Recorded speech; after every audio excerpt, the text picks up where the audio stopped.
I'm Laura Bonnell, and this is the Living with Cystic Fibrosis podcast coming to you from Detroit. Please subscribe and even rate and comment on our podcasts when it moves you.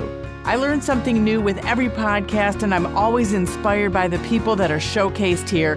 We don't give medical advice. You need to connect with your doctor for that. I hope that this Living with Cystic Fibrosis podcast educates you and sparks some volunteering or advocacy. The CF community needs people like you. Thanks to our sponsors, Viatris and Vertex, for their support. Julie Eichenberg's commitment to cystic fibrosis runs deep. It was brought on by family.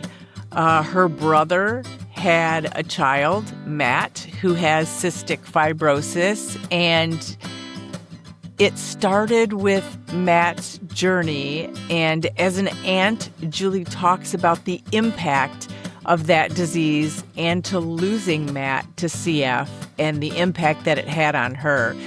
Her commitment to cystic fibrosis is a long one. She's been in it for about 30 years. She has served as the chair of the Georgia chapter of the Cystic Fibrosis Foundation and is also a member of the National Leadership Council. And she took over BreatheStrong as the executive director when the person before her, Becky, when she retired. So she is going full speed ahead, as you will hear in our podcast, getting BreatheStrong ready for more in the future and supporting all the wonderful programs that it currently has now. And I'm so glad that our first meeting was in person and not on Zoom. This is fantastic. So Absolutely. Welcome to the Living with Cystic Fibrosis podcast, Julie. Thank you so much. I'm so excited to be here, and it's great to see you again. I know, it is great. And of course, we'll see each other at the next conference that we go to. But I have to say, in the short time that I've gotten to know you, it's been delightful. You're so easy to talk to and so just in it with us immediately. So that's always lovely when someone is you're just there. You're like part of us, all the nonprofits that have, been working together. So it's been a very, very smooth. We love Becky, as you know. Absolutely. And she retired from your position, but you're just a welcome addition. So thank you. Thank you. Well, that's so great. It's so funny because there are so many working in various CF organizations, around the globe that I was really unaware of. I came into the CF community because, just like all of us, someone in my family was touched by CF. And so my nephew was born in 1988, and he was the first nephew, the first grandchild, the first great-grandchild. And so, of course, everyone in the family was so thrilled when he was born. And then shortly thereafter, we learned that he had something called cystic fibrosis, which really none of us were familiar with. And it was the age before the internet. So we went into our encyclopedias and started talking to any friends. And all of us kind of rallied around my brother and sister-in-law in helping them and learning more about CF and how we could help and how we could ultimately get to a place where Matt could live a healthy, long life. And, unfortunately, he passed away in 2010. But my intentions and wanting to carry on his legacy continues. And so that's how I've been involved, but as a volunteer. And so since I haven't had him in my life day to day, I was really unaware of some of the organizations like yours that are supporting the community and supporting those living with CF and organizations like BreatheStrong CF, to be honest. So I've known Becky for a long time, and we're so thrilled with everything that she has done to build this organization into what it is. And I'm so humbled to to try to follow in her footsteps and carry the torch for her and for Colin and for so many that are living with CF around the country. Absolutely. And, your nephew, Matt, was 1 year old when the Genome Project happened. Like, how lucky is that? Obviously, it took a while for things to evolve from them discovering the gene that causes CF, but it's moving so fast, and it has, but we know there's still so many challenges. What was Matt like? Kind of what was his, you know, it was before all these modulators. What were his hopes and dreams? He lived a relatively healthy life for so long. And it was his teenage years when his health started to decline, but he was the funniest, wittiest, just liveliest kid you've ever met. I mean, always wanted to be with everyone. He was the ringleader for everyone. He had two younger brothers, and he was definitely the boss of the family, and kind of a mini adult. Like he was a 40-year-old man before he was 10 years old, I think, and loved to hang around the adults. We have a very large family, and we spend a lot of time together, whether it's in Florida, where we all grew up. I'm fifth generation from Daytona Beach, so and large Catholic family. So there are a lot of us. If you look up in the phone book, back when you had phone books in Daytona Beach, pretty much everyone named Dunn was related to us. And so he loved to be kind of the center of all of that. And because he was the oldest of all the grandkids, he definitely was the leader of the pack. He played the trumpet at a young age, and then moved into French horn, which of course was great for his lungs.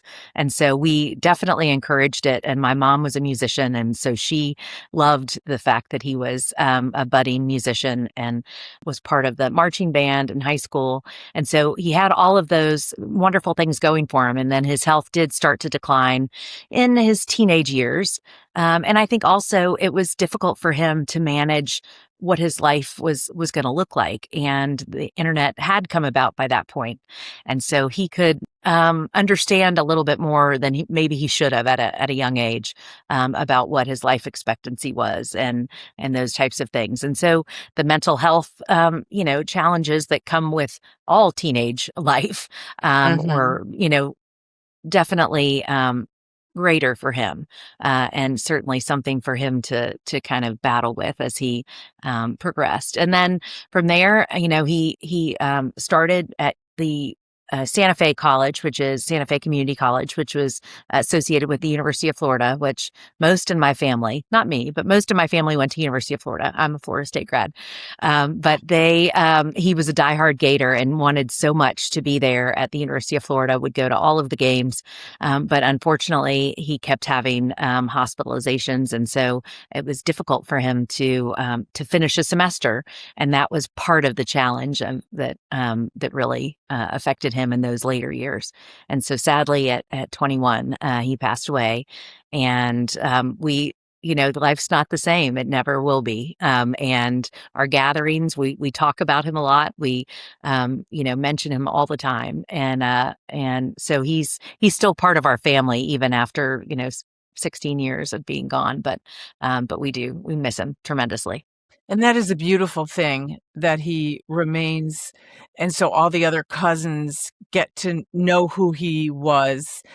How are his brothers doing, and how is your brother and sister-in-law doing, keeping Matt alive and just going forward? They are, they're the strongest people I know. And I just can't imagine what it's like. I mean, I think, for them, understandably, it meant that they needed to take a step back from, all the work that they had been doing with the CF Foundation for so many years. They led the Great Stride Walks in Central Florida for years and years and years. And so that's honestly where my husband and I really felt like this is our opportunity to step in and do some of the work that they want to do, but it's now time for them to take a little break and focus on their other two boys. Both are now happily married. His youngest brother, Ben, just had his third baby, Wow. and third little girl. So my brother and sister-in-law are grandparents, which they absolutely love. And so their kids are both they're living in Daytona Beach with them. So, or not with them, but in the same area. So they get to spend a lot of time with them. And so it's wonderful. And it's great that we can invoke Matt's memory with happy memories and know that he would be the best uncle to those little girls. I just can't even imagine how much fun he'd have with them and with all of us who really just loved being with him every day. And that is a beautiful thing. And I want to get to Breathe Strong, but first talk about how maybe the Cystic Fibrosis Foundation, your work there kind of shaped you or helped you, inspired you, whatever it was.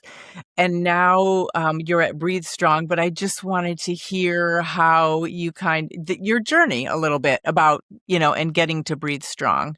Yeah, well, so I worked most of my professional career at Turner Broadcasting in Atlanta. So I've been in Atlanta about 30 years, and it was sales and marketing, and I loved it. But it was we used to joke, literally, that it was the little C, not the big C. I mean, it's cable; it's not that important. And so I you mean, really, it's it's important. It's it's important. all, yeah. It's important, but there's nothing like, working towards a mission, and really understanding something, that things are bigger than you. And so I had always been involved with CF and with the CF Foundation, Great Strides Walks and things like that. I got involved with our local gala, the Wine and Roses Gala. My husband and I ultimately chaired that, and I joined the CF Georgia board. So I'd been very involved. I think, if you asked most people about me, they would say, "Oh yeah, she's the one. She's really involved with. She got cystic fibrosis and Florida State. She's really involved with Florida State." So those two things were always my volunteer projects and almost my volunteer career. And so that's why when this kind of opportunity came about, it seemed just fortuitous that, wow, I can actually take the skills that I learned and developed as a professional. I had worked in fundraising. I spent all this time fundraising for CF and for the FSG Foundation. And so I could take those skills and then bring them to a cause that has always been meaningful for me. I mean, I love the idea of working in a nonprofit, but I just wasn't sure that I wanted to work for a nonprofit that was not a cause that was close to my heart. I mean, this one is so very personal. And I feel like, I know that Matt's up there going, "All right, Aunt Julie, good job. Well done, bringing it all back, and doing what you want to do." And it's just been, I mean, it's been 4 months already. I can't believe it, but it's been really invigorating. And so wonderful to just step in, meet all the wonderful people in the community, some who I've never met before, like you and others, but then also reacquaint myself with so many that I have known over the years, and kind of share with them what our mission is at BreatheStrong CF, which is, yes, we want that cure ultimately for everyone, but we also want to help those living with CF to live their most healthy, vibrant lives. And so we do that in the form of providing exercise grants so that those living with CF who are juggling so many other things and expenses, that we can come in and say, "Hey, why don't you sign up for that yoga class because it's going to make you feel a whole lot better?" Or how about you want to join that running team, or the cheerleading squad, or you want a trampoline for your backyard so that you can jump with your kids and they can also get that lung exercise. And so that's the main way we touch the community.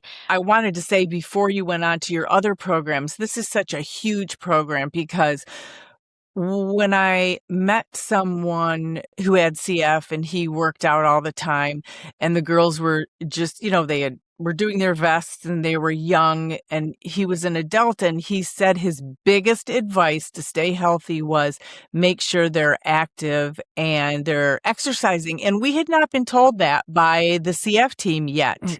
It was more about eating a high fat diet at that time. I mean, so, and my girls were born after Matt. So even then, they still weren't told that, but it's so important. And honestly, my girls didn't and don't love the vest. So exercising, doing other things, they were all for it.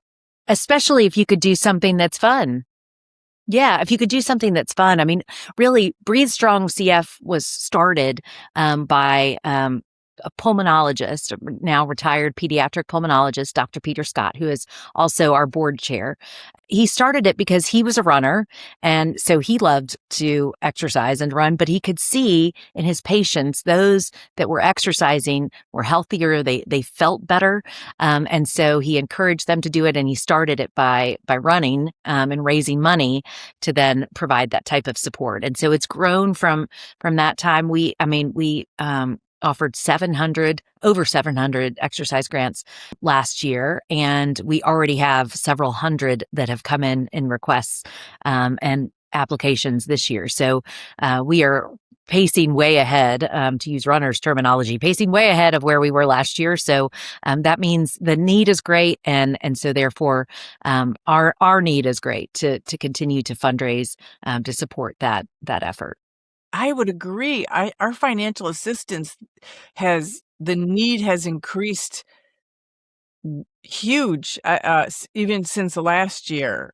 Are you noticing that on all fronts as well?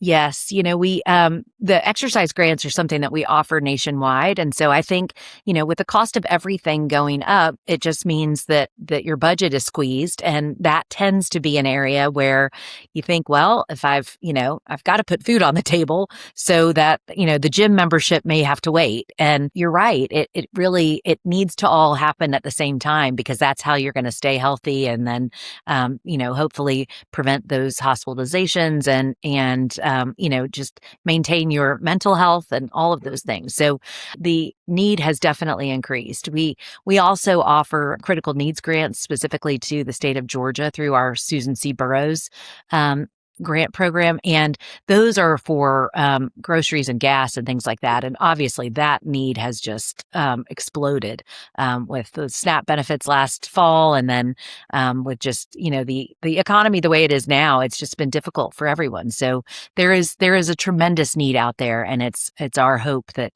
that we can continue to meet that need and provide the services and those programs for people. What has been the response from people who get your exercise grants? I do see some of them because you post some of them, and I love reading about how it impacts each person. But if you can just kind of let people know the impact that it's having on people. We start out our board meetings each quarter with a mission moment. And one of the ones that we shared with the board this last time was so powerful and meaningful, because it was from a mom. And she said, not only is that exercise grant allowing her to feel better physically, but it also reminds her that it's okay to take care of herself. And she needs to take care of herself so that she can care for her small children. But before that, she felt like she had to put that on the back burner.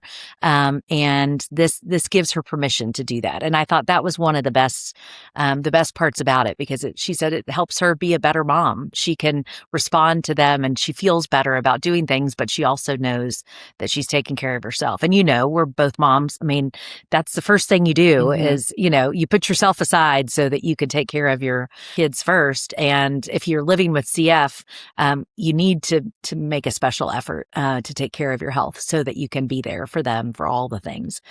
So that was a really powerful one. We get great ones from with the cutest pictures of kids, that are jumping on trampolines or in gymnastics class or doing something like that. But those are absolutely fun. But this one was even more powerful just because it was helping her take better care of her kids, which was fantastic. That is fantastic. There are so many great programs, and all the information is in our show notes. So if somebody's like, hey, I want one of those or I want to apply for it, it's in show notes. You can find all the contact information to get in touch with Breathe Strong. Tell me about some of your other programs. We briefly just talked about you have a new program, IVF, correct? Tell us about that, who it helps, what it means for people. It's a podcast that we just launched. It's called Bold Enough to Ask. And our initial topics are focused on men's sexual reproductive health. So we have 3 that are available. You can get them anywhere you get your podcasts, Apple Podcasts or wherever. It's really intended to be a safe space. We started with some webinars in years past. And, unfortunately, the way all of our viewing is anymore, it's, people want it when they want it. They don't want to necessarily kind of attend a live webinar. And so this podcast format, I think, is going to be a really great thing for us. But plus, it provides this safe opportunity. I mean, we met with the Care Center team here in Atlanta just 2 weeks ago, and we were telling them more about it. And they're in the group that transitions from pediatric to adult, and there are a lot of questions that those young people have, and they don't necessarily feel comfortable talking to their doctors about everything, or their care team, and they don't necessarily feel comfortable talking to their parents about all those things. So this is a place where they can go and learn more about, in this case, their sexual reproductive health, and listen to the answers to the questions that many of them are asking. And so it's a really fabulous podcast. I actually was in the car driving over the last couple of days, and spent some time really taking a good listen again, just to refamiliarize myself with all the things and the personalities, the things that they're sharing. They're very personal, but they're also informative and educational. And there are so many things about each of those topics that I really had no idea. And I mentioned Matt passed away at the age of 21. So we didn't, see him, unfortunately, get older. But there are so many things affecting this community with all the advancements in the modulators that now allow people to live longer. We have to also consider what that life looks like, and what things they might encounter that they may have never anticipated.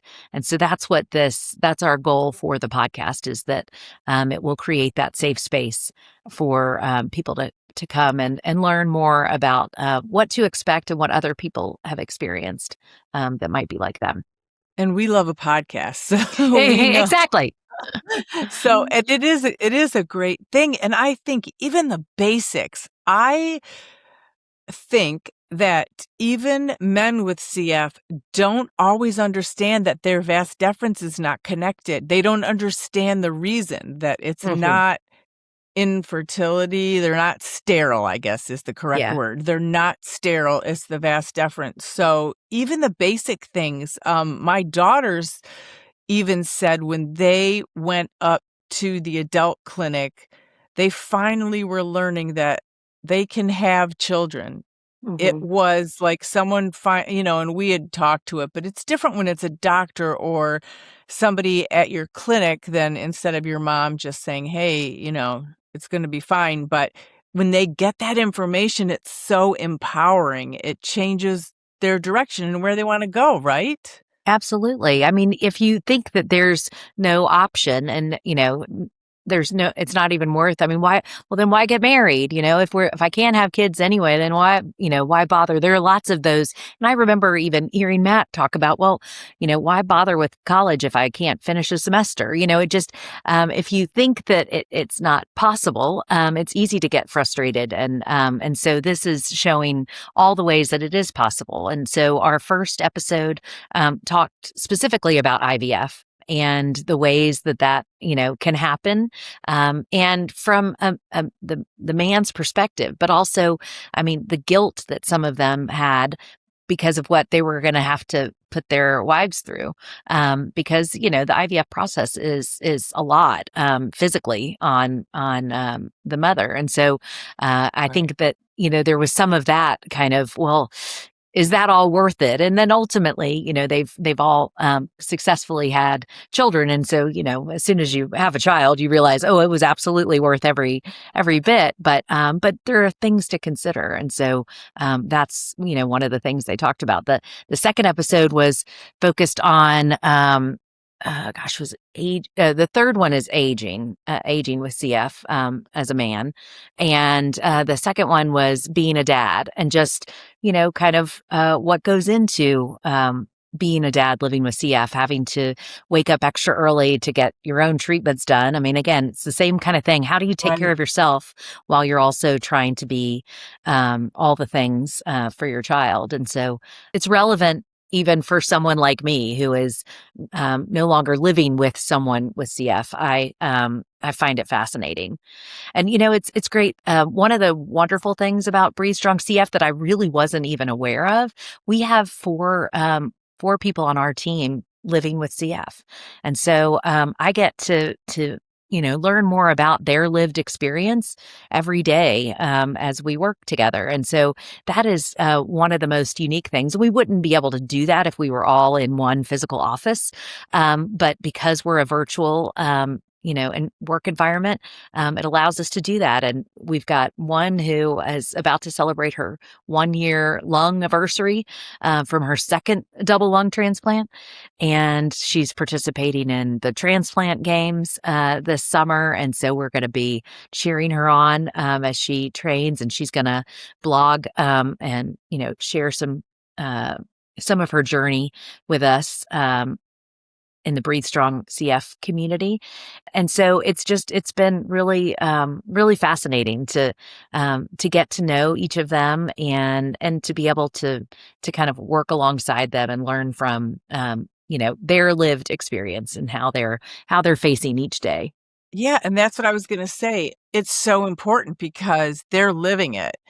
And I feel the same way even with my foundation. One of our board members has CF, and we have a couple parents who have kids with CF, but it's so important to hear from the person who has CF, because we decided if you're waiting for a transplant, and once you're listed, things can go so fast. So now Mm-hmm. if you want to apply for a lung transplant grant, you don't have to wait, Mm-hmm. because once you're listed, then you're in the middle of it and you might not have time to fill out a grant. So Right. we made an adjustment for that. You can apply beforehand. So I think it's things like that that you learn from the people who are living it, and then you make everything so much better, Yes. right? Yes. And one thing I wanted to ask you too is I would think that the men with CF, the challenge is, when do I tell this person I'm dating that I can't have kids, or I'll need to go through this process? I mean, that's a big conversation if you're just like figuring out if you want to spend the rest of your life with them, right? Yeah, absolutely. And so, yeah, they do talk about that. And, when they broach the subject and whether it was, maybe this is, going to be a deal killer, maybe they're not going to want to be with me. And most, I think, even felt guilty about that too.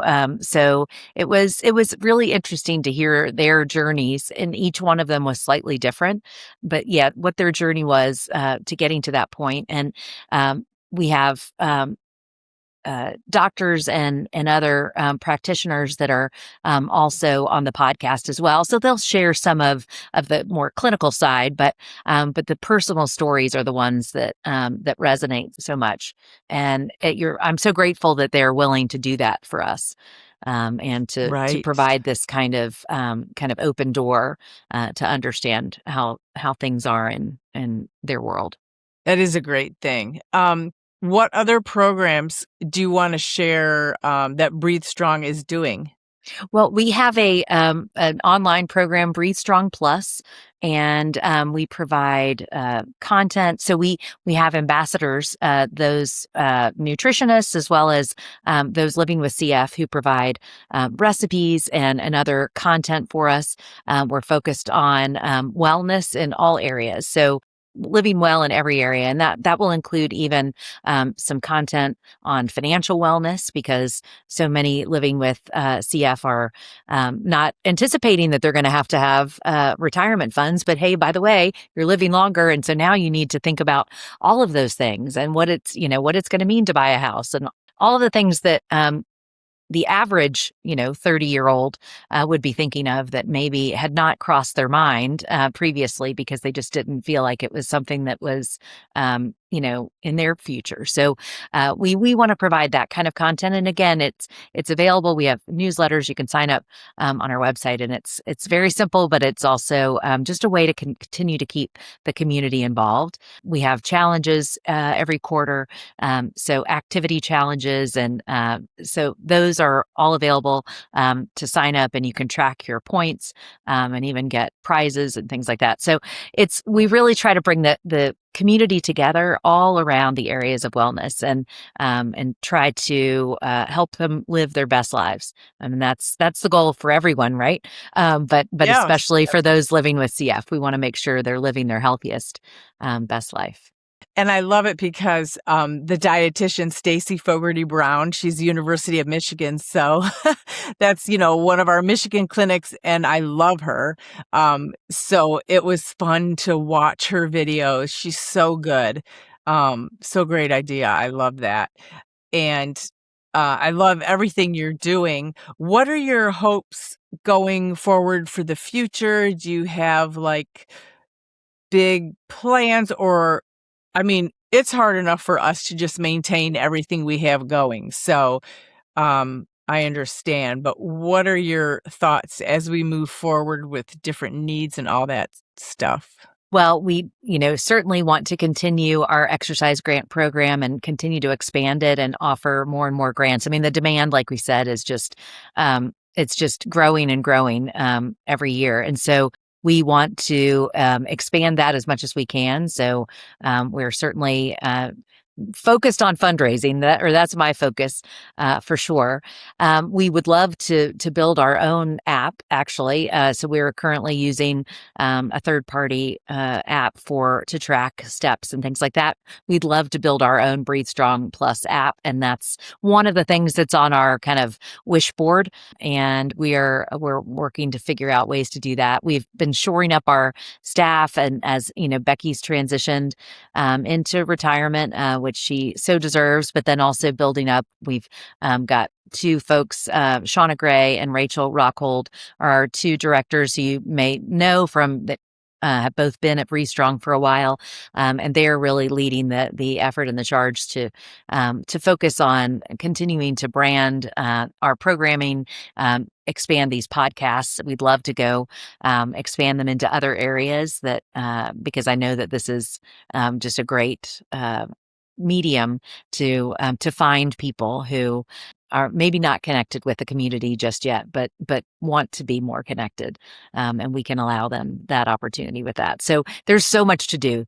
I mean, I feel like it's nonprofit, but it's 24/7 for sure. And it's great though. I love it. I mean, I wake up on a Saturday morning and I still am excited to just let's see what applications have come in, and let's learn more about who they are and how we can help them. So it's fantastic.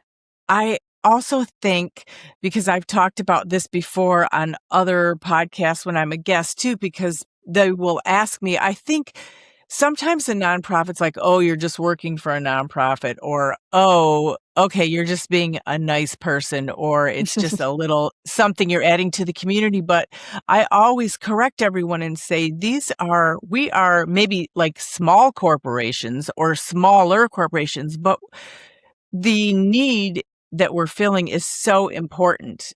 And we run just like a corporation. I mean, we have the same concerns about finances and money and, everything we're doing, and you have to do all these programs. So yeah, I don't think anybody should kind of poo-poo all that we're doing, because it's so important to the Oh, community. absolutely. And it's exciting work because it is so meaningful, and you do feel like you're driving that mission and living that mission every day. And so, I mean, I worked in corporate America for so long, 22 years, and loved it. And it was great. But there were also some times when it was really just business and not all that personal. And this is completely personal. And so I carry Matt with me every day and think about him and know that he is cheering us on, and with all of our other family that are now in heaven also cheering us on. So I know this is good work, and this is the kind of thing that I hope someday when they say, oh, this is what Julie accomplished in her life, that one of the things will be, wow, she really dug into that community and really made a difference. And that's what I hope is on my headstone someday. It won't be about, oh wow, she sold a lot of cable television. That's probably not the area where I made the most impact. But this could be the area where I feel like I could really make a true impact on a lot of people. And it is all part of our journey and how we got places. But I'm so glad you're with Breathe Strong, and thanks for coming on this podcast. What you're doing and what Breathe Strong is doing is so important to the cystic fibrosis community. So thank you very much. Well, thank you. Thank you for having me. And it's just been a joy and a pleasure to get to know you. And I look forward to working with you and all the rest in the CF community over the next years. The original music in this podcast is performed by Kevin Allen. It's not complicated. Who happens to have cystic fibrosis. We all got our worries and fears. I know it's got you frustrated, but loving you is so alright. This has been the Living with Cystic Fibrosis podcast. For more information and to learn more about the Bonnell Foundation, visit our website at thebonnellfoundation.org. That's the BONNELL Foundation.org. This podcast was sponsored by Vertex Pharmaceutical, The Science of Possibility, and Viatris. It was produced by Jag and Detroit Podcasts. Follow our show in Apple Podcasts, Spotify, or wherever you're listening right now.